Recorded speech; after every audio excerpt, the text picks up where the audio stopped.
Pablo.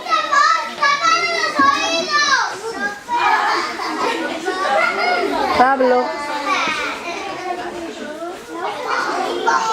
¡Tápanos los oídos! Chloe.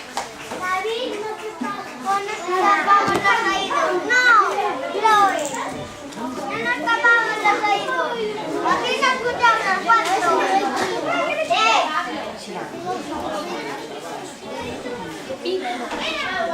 Era un home que tiña unha burra moi bellina.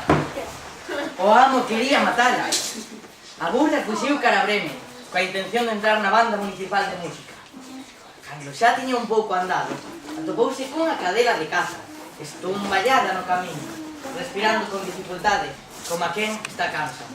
Hola. Por que respiras dese xeito, penincheira? Porque vou bella, sabe? E cada día que pasa, estouche máis verde. Pero é que por riba non dou o pé na caza e meu amo queríame moer a paus. Por eso saí pitando, mas como podería gañar o meu pan? Sabías unha cousa? Eu vou cara a Bremén a facerme música da vila. Que che parece se tives comigo? Eu tocarei a guitarra e tú o tamboril. A cadela decidiu facer o camiño con ela. Nisto, cruzáronse cunha gata, que estaba esterricada na beira do camiño, e que o miraron, puso cara de vinagre. Que che pasa, bella timbosa? Que vai pasar? Quen pode estar ledo cando estás acabado o pescozo? É que voume facendo bella, e os meus dentes xa non pinchan e desgarran como antes. Só quero porme a cara onde estufa e non sair tras os ratos. Por iso, o meu amo intentou afogarme. E fuxín, sí, pero onde pode ir unha gata bella como eu? Vente connosco que imos cara a Breme. E ali poderemos facernos músicas os tres. Que che parece? A gata pareceulle ben e foise con ela. Mais adiante, pasaron por un curral. Ali estaba unha galiña que acarexando con todas as súas forzas. Kikiriki! Berras tanto que a tua cabeza che mellou. Que che pasa?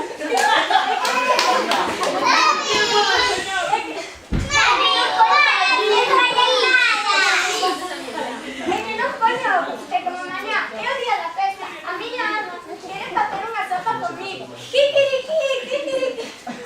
Pero no tiene alas. Que palmada! ¡No tiene alas!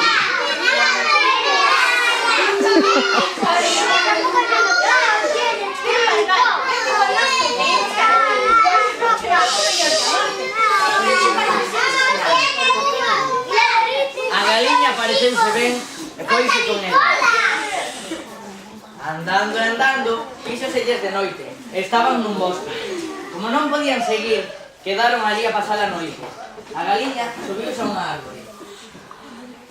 Pareceulle ver unha luciña ao lonxe e díxolle aos compañeiros que había unha casa cerca.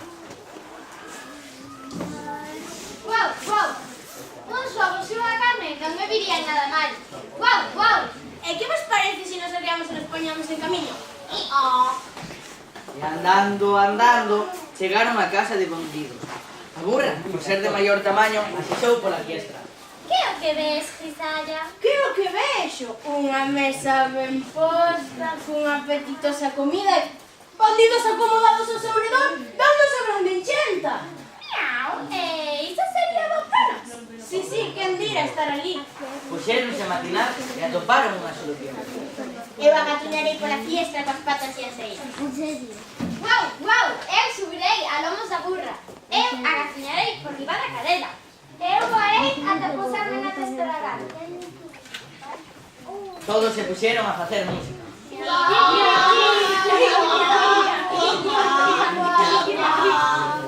Os bandidos, co ruido, asústense e fuxen.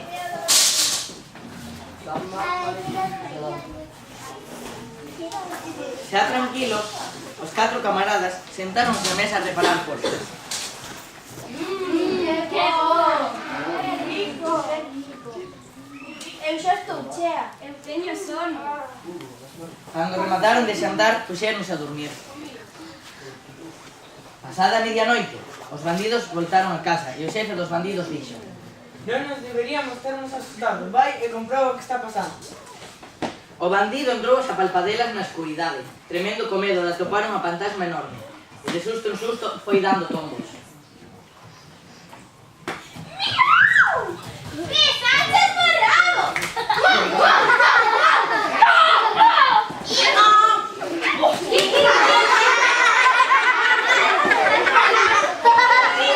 Capitán, dentro desa casa hai unha meiga con unhas longas uñas que me arañou a cara.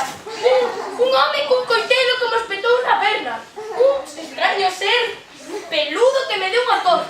E unha muller que gritaba: traédemo aquí, e fuxo desta casa para sempre. Eu tamén. Desde aquela, os bandidos espantados non volveron xamais. Os 4 músicos de Bremen decidiron quedar a vivir nesa fermosa casiña, libres e felices, rindo e cantando alegres cancións.